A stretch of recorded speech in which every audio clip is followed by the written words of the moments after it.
Hey guys, welcome to this track guide in the Dallara F3 at Red Bull Ring.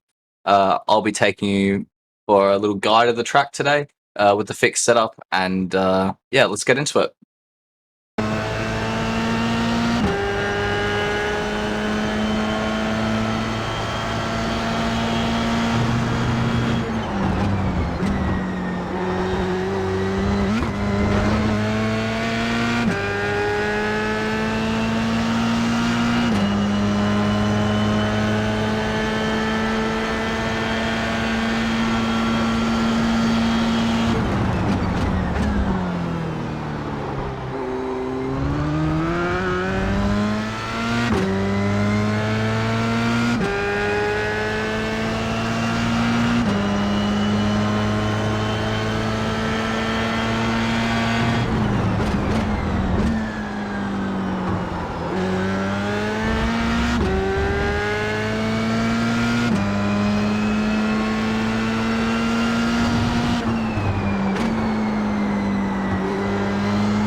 Okay, so starting our lap at the Red Bull Ring or Spielberg, turn one is probably one of the, I'd say potentially the hardest corner on the track and one of the most important because you can carry a lot of speed in, and also the exit is super important up into what's probably the main overtaking spot in turn three. So super important to get this corner right, and that all starts with positioning, and you can use knowing how much track limits you can use here. I don't think a lot of people know what exactly, how much they can push track limits here. So for the entry for turn one, what you can actually do is run your left tire over the green onto the green here. Or in other words, you can see the right tire is on the white line, and that's your limit right there. That's pretty much exact. So super important to get over to the left-hand side here and use all the track. It's a big difference. It's almost a car width between, having your left wheel on the white line and having your left wheel on the green. So super important to open up this corner like that. And that's the first thing we're going to focus on here. And the braking point is just after the 100 board. And it's quite a heavy hit.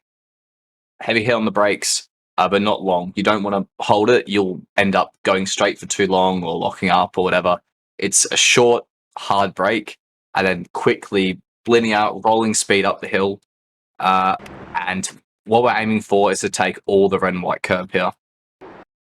As you can see there. If we take the yellow, the car will get a bit upset and bounce, and then we kind of lose control of what we're doing, and it's going to upset our exit a lot. So it's super important that we take all this curb because the car's perfectly happy taking that.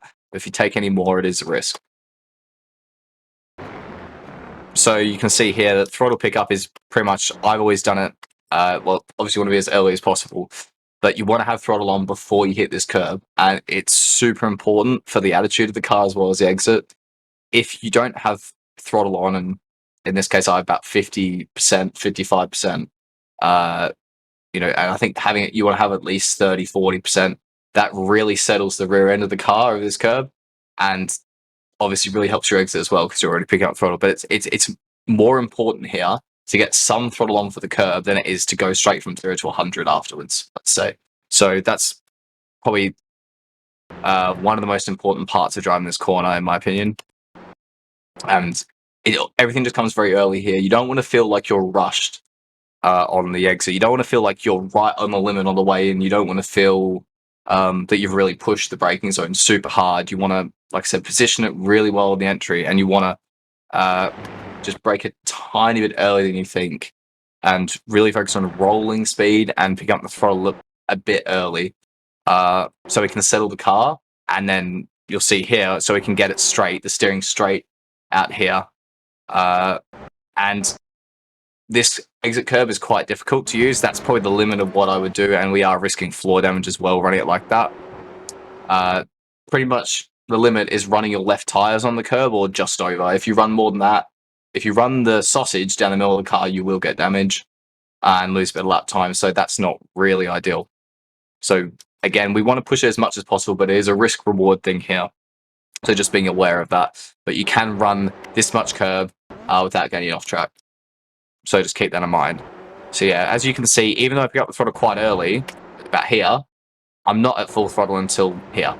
So again, shows how important it is to carry speed through here, and then we have that throttle on to kind of just settle the car as well. Okay, so now out of turn 1 down the straight, I just go over to the right-hand side here. I'll just try and keep the steering straight to minimize scrub. And then we just follow the white line left, taking the shortest distance and also trying to prepare ourselves for turn 3. Now here, you can run your left wheels. You can do the same track limits as turn 1 basically on the entry. You can run your left wheels on the green. I personally don't like it in this car. I think it upsets the car too much on the braking. You see, I move onto the curb a bit, but I've found that if you start all the way with your wheels on the left-hand side of the curb, it really affects your entry and it makes it inconsistent, and it's not something personally I would do for this corner. Our braking point is same as turn 1, actually, just after the 100 board. Now, this is kind of traditional heavy braking zone, hard brake hit, holding pressure, stay dead straight, just trying to be as efficient as possible. Now, I'd say where this corner is quite different is this steep uphill climb. And that's where I think it's important to roll a little bit more speed than you think for a hairpin like this. We don't want to have to, if we stop the car too early here or too much, you'll pick up the throttle earlier because you feel, oh, I'm going a bit slow. I'll stop the car, I'm going to pick up the throttle. And if you do that on the rise, up the hill, you'll really struggle for traction, especially when the track kind of cuts back in on you on the exit. So it's important we roll a tiny bit more speed than we think here and use the hill to kind of brake us a little bit. So you can see I roll a little bit of speed up this hill. So rather than just staying dead straight and stopping the car, it's okay, we're off to almost hardly any brake pressure now. We're just rolling up the hill, turning the car up the hill, and then feeding the throttle. And then you see as soon as the steering's straight, that's when go to full throttle. This exit curve you can take. You can, I believe, run a wheel over it without getting off track. However, it upsets the car a lot on this exit, especially because we're at a lower speed in second gear, and once you get up to the higher revs in the second gear, it really upsets the exit. So just be cautious with that. You can take and get it right, but it's just risky. So usually I run up to the curb and not completely over it. But again, it's one of those things. It's a bit of risk versus reward, a bit like turn 1. So now, dead straight with the wheel once we got to full throttle. Again, I like to get over to the right-hand side to prepare a bit. We don't have to hold the white line, but it's more about just being smooth on the wheel and just keeping it straight and going with the flow of the track. And now into turn 4. Again, preparing early, getting the car straight. And again, the track limits here are the same. You can have your left wheels on the green here. I do think the off-track's a tiny bit more sensitive here, but you can run that wide. But just like turn 3, I don't like doing it in this car. I think it upsets the car under braking and on the entry. So I prefer to just run my left wheels just about getting onto the entry curb. Say more traditional kind of entry line. Now this corner will feel like you have to brake a bit earlier than the other two because we're going downhill. So as you can see, 100-meter board again, but this time braking at it or just before it, in fact. And this is a corner where you need to brake a little bit earlier than you think, a little bit like turn 1. You need to brake a little bit earlier than you think because this corner is actually about rolling speed over the inside curb, and that kind of helps get your exit out. If you really attack the brakes here, you will struggle to get the car turned in. It will just be too loaded on the front, and it can understeer, it could oversteer, it could snap. It's going to be quite upset. So we just want to brake tiny bit. It's better to be on the early side just by a tiny bit here. So again, same as turn 3, just high brake pressure, holding that brake pressure into the corner, and then bleeding out as soon as we come away from the entry curb, and like turn 3, but even more so, we need to come out of the brake and really roll the car. And we really want to mount this curb on the inside. We want to use all of it. We want to hook the car on the curb. It really helps turn the car here, and that's kind of the main, thing I try to do on this corner. It's all about, okay, I'm going to come out of the brakes, roll the speed in, and get it hooked on this inside curb. And as soon as you've done that, and as soon as you get off the curb, you can see basically like a switch. I'm on the throttle. As soon as I get off the curb and the car's stable, bang, straight on the throttle. And then using all the track on the exit. We can use all the track without getting off track, so don't worry about that. Just obviously try not to drive into the gravel. Now, 2 quick left-handers coming up. Again, track positioning's important, and it's about the same track limit. Again, I think here it's a little bit more sensitive. So you usually need your left tires on the white line or slightly in from the white line. As you can see here, that's about the limit of how much entry you can take. Now, this corner, I do say abuse the track limits on the entry because it makes a big difference to this high-speed corner, opening up the exit, opening up the exit of the corner, and also the car doesn't really get upset on the entry, I find.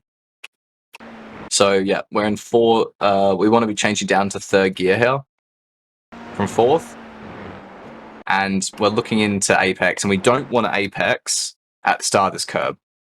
It can be easy to do. That's usually the biggest fault in this corner, is either you brake really late and you never make the inside, or you brake too early, turn in too early, and then end up meeting your only real reference as you're coming on the entry, which is the start of this curve. But we've got to try and roll a bit more speed than that. And the key to that is really just having a soft brake. So if you look at my brake trace, it's not heavy at all. It's soft, and we're holding a little bit of pressure here just to keep the weight on the nose. But really, we're just using the aero, carrying speed, running up to the white line like this. We don't really want to be over the curb. It unsettles it a little bit. Can help the car turn, but probably not ideal with this car. Just being smooth, using the aero, and having a good throttle pickup, and using all the track on the exit. You can use all the runoff without getting off track, so don't worry about that. Okay, now here, this left-hand is a little bit more tricky in my opinion. This is 4th gear, and you want to stay on the right-hand side here for as long as you can get away with. And it seems like you're not really on the track, but you can use this bit of the track. We've got all 4 wheels over the white line on a service road, basically, or a cut through.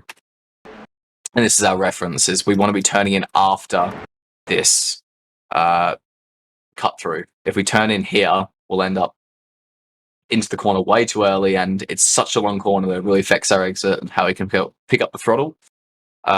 So again, just like the previous corner, or even softer on the brakes. So the brake here is not really to stop the car, it's to turn it. And that's really probably the most important part of understanding this corner and how you want to drive in this car. Just use the brake to turn in. So you can see I'm kind of just balancing a little bit of brake pressure, and it's a case of the more you brake, the more speed you're going to kill, but you can help the car turn into the corner. So if you feel like you just need a little bit more brake to turn the car in, just keep braking a little bit. Softly though, don't hit it too hard. And you just want to kind of kiss the white line and meet it around here. If you meet it earlier than here, then you're going to be tight on the exit and you're probably going to get off track. Okay, so for this exit, you will get off track unless you have your left wheels on the red and white. So just be aware of that. If you do use all of that green, and pretty much have the whole car on the green, the middle of the car on the green, then you will get off track here. So that's why it's even more important here that we're braking softly and helping the car turn in with the brake, but not braking too hard, because that will stop the car earlier, you'll pick up throttle earlier, and then you'll have to lift out or take taken off track on the exit. And as you can see, quite a quick throttle pickup just to stop that understeer coming in. Okay, into the second last corner now. Again, using the track limits on the entry. I'm a bit careful on this one because sometimes I can get off track here by abusing a bit too much, but same rules as turn 1. Keeping our right-hand side tires, inside tires on the white line. And braking point is the middle of the 50 and the 100 mark. It's a bit of a difficult one to gauge, but you just have to get get a feel for it. The most important thing is we're looking at the apex, and where we're looking is not at the red and white curb, but we want our right tires to hit the go over the red and white curb. As you can see here, onto the green Astro, and this hooks the car around. It turns it super well, and the same for anything on iRacing. For this corner, you really want to get the car so you have those right-hand tires on the green here. And that's what we're going to be aiming for. If you go too fast into the corner because you don't brake enough or you brake too late, you've got to make sure you make that inside. You've got to make sure you make that inside. So again, not a heavy brake, just a dab, a bit like the first left-hander. Just a bit of a dab to get the car in. The most important thing here is carrying minimum speed. Once you are reaching that inside apex curb, it's just a case of how much speed can I carry through the corner. There isn't really much of an exit here. So yeah, just trying to keep the momentum up and use the aero. It's down to 4th gear as well. And then through into the last corner, this is where we're going to be really careful with our track limits. So for some reason, on this corner, we can use all of the green. If you run your car so you have the left-hand tires on the red, you will go off track. So it's a specific track limit for this corner. Don't know why, but just be aware of that we can use all of the green, but you can't run on the red. If you do, you will go off track. In the race, you can people obviously can abuse it, and if you find that you're getting a bit of understeer, sometimes it's better to just take the off track and keep going. Okay, so like I said, all about carrying speed through there. You usually pick up the throttle just after you come off that apex curb. Also, you use all of the track here, using all of the green, and then really important to keep the car straight. That's why it's really super important that we exit at the right part of the track, that we're not too narrow or too wide, because it will mean we're steering and we don't really have much time to get ourselves straight for the last corner. So super important that we've got ourselves kind of in this tram line here on the green part of the runoff area, brake in a straight line. And this is a bit of a heavier dab here, but not such a long brake. Just a kind of a dab to decelerate the car, help it get turned in, and you really chuck the car into this camber. And this last corner, if you take much of the yellow curb, you will go off track. It can be quick, but unfortunately, because of the off track, we don't really want to take it. You can just about nibble it, like here. But if you go a tire width more, you've got a fairly good risk of going off track. So yes, relatively kind of, let's say, medium pressure brake here. Like I said, more of it, basically a dab on the brake, bleeding out, and then throttle pickups always.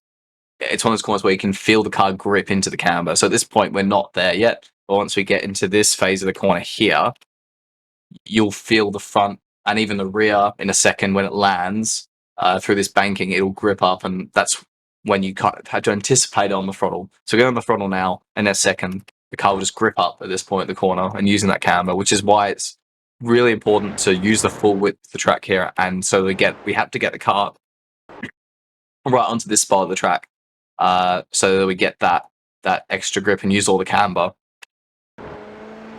And again, quite a quick throttle pickup. And the track limit here is same as the previous corner. We don't want to drive onto the red. We will go off track, and potentially you can also get slow down. So we just want to run our car onto the green here. And then to the line, just being smooth, you can use that little bit of green on the left. And then you cross the line to finish the lap at the Red Bull Ring. Thanks for watching my lap guide of the Dallara F3 car around the Red Bull Ring circuit. If you liked the video, be sure to leave a comment and subscribe to the Coach Dave Academy YouTube channel. See you around.